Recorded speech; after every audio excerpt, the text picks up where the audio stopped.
When we're looking for solving one-step equations, that just literally means it's going to take us one step in order to solve these problems. Now, we use what is called inverse operations or the opposite operation in order to figure out the answer. Many of these we can just do in our heads for one-step equations, but I'm going to show you what that means and what it looks like.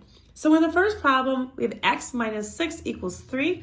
Again, many of you could probably just do that in your head, but we would take the opposite operation that is happening on the left-hand side of that equation where the x value is in order to figure out what x originally was to begin with.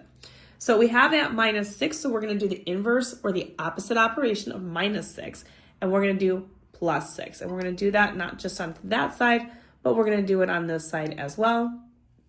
Now that makes these go away, which is what we need because we want x by itself. And we're going to have x is equal to whatever 6 plus 3 is, and that is 9.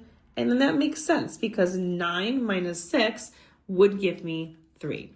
Taking a look at the problem next to it, this is saying 2 times some number is 10. Again, many of you probably know how to do that in your head without having to do the actual process with this, but what your head is telling you is the opposite operation, which is multiplication here. We're going to do the opposite of that, which is to divide, and we divide by 2. In order to do one thing on that side, we have to do it also on that other side as well. These are going to cancel each other out, leaving me with just one x, which is what we want. And then we would do 10 divided by 2, which is 5. And that's probably what you had when you thought about it in your head. Now we're going to go ahead down here and do this.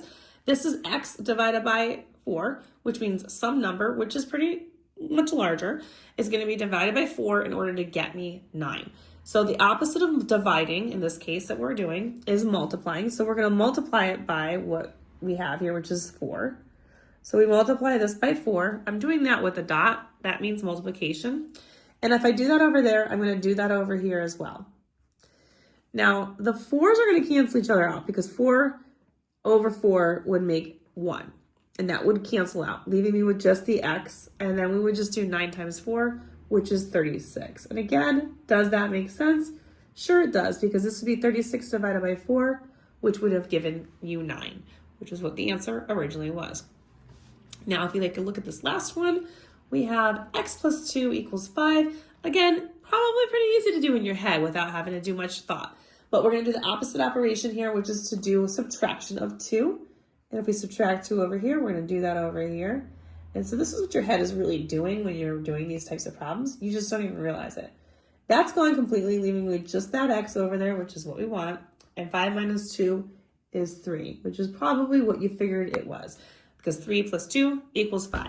If you want more questions like these, you can find these not only in my Are You Ready for Middle School Math section, but I do have a whole playlist on just how to do one-step equations.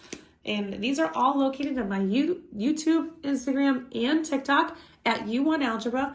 And thanks for watching.